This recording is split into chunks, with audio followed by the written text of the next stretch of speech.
Jungle. Audio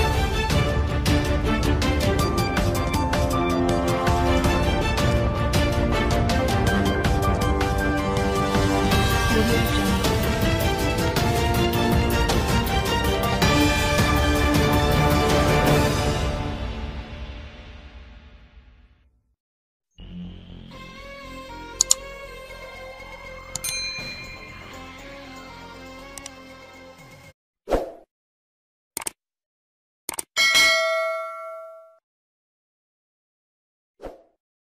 Aide militaire spéciale pour le Maroc.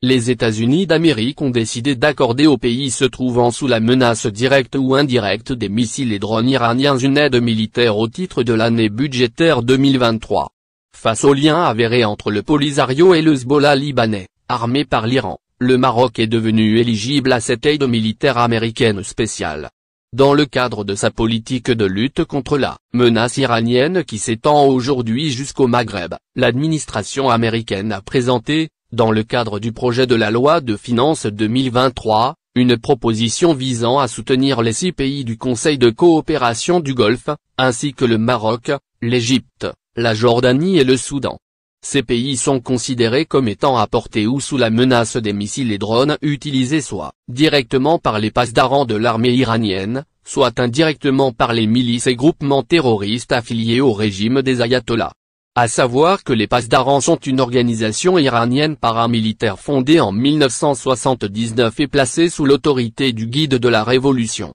Elle possède son propre équipement maritime, aérien et terrestre, et est totalement indépendante de l'armée régulière. L'inclusion du Maroc dans cette liste inédite, à laquelle une enveloppe de 6 milliards de dollars sera consacrée, intervient en raison des preuves tangibles présentées par le Maroc dans plusieurs rencontres et forats internationaux, confirmant l'existence d'un rapprochement irano-algérien en vue de former la milice du Polisario sous la férule d'instructeurs mis à disposition par le Hezbollah libanais. Ces relations militaires entre le Polisario et le Hezbollah, classés comme groupe terroriste par l'administration américaine, sont bien évidemment coordonnés et financés par l'ambassade de la République islamique d'Iran à Alger. C'est fort de la mise à nu de cette connexion Alger-Téhéran et de leurs affidés Polisario-Hezbollah, que le Sénat américain a publié, le 29 juillet dernier, son rapport relatif au National Defense Authorization Act for Fiscal Year 2023, NDAFI 23, ou projet de budget relatif aux dépenses et aides militaires pour l'année 2023, dans lequel figure en bonne place un nouveau chapitre consacré au soutien des pays menacés par l'Iran et ses milices étrangères.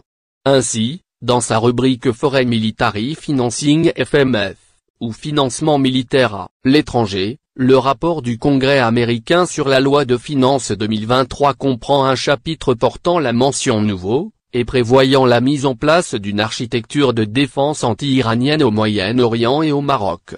Dans une version de ce rapport publié par le Sénat américain en date du 28 juillet 2022, on peut lire que les fonds affectés à cette rubrique, y compris pour l'assistance à l'Égypte, à la Jordanie, aux Émirats arabes unis, à Bahreïn, au Soudan, au Maroc et à tous les pays membres du Conseil de coopération du Golfe, devraient être utilisés pour établir des réseaux intégrés de défense aérienne entre ces pays et Israël, notamment pour contrer les attaques de missiles et de systèmes d'avions sans pilote par l'Iran et ses milices mandataires. Par milices mandataires, les Américains qualifient bien évidemment les nombreuses milices étrangères créées et soutenues par l'Iran, particulièrement actives en Irak, en Syrie, au Yémen, au Liban et dans le sud-ouest algérien, où le Hezbollah entraîne les séparatistes du Polisario. D'ailleurs, lors de la réunion de la coalition mondiale contre Daesh, abritée par Marrakech en mai dernier, les participants ont clairement mis à nu la relation entre séparatisme et terrorisme,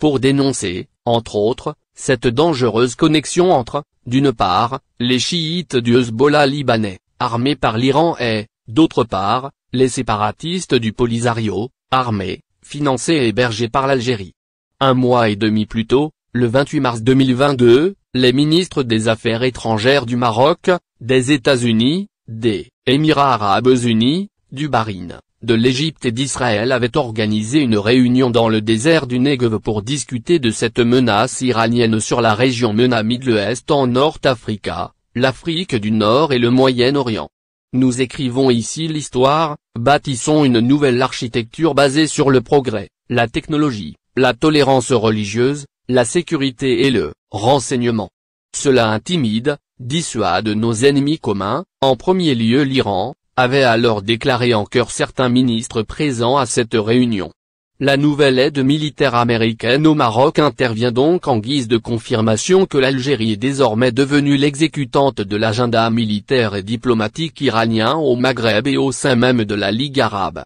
Ces tentatives de faire participer la Syrie au prochain sommet arabe prévu à Alger en attestent, au même titre que sa transformation des camps de Rabouni en base militaire avancée de l'Iran, à quelques encablures de la frontière.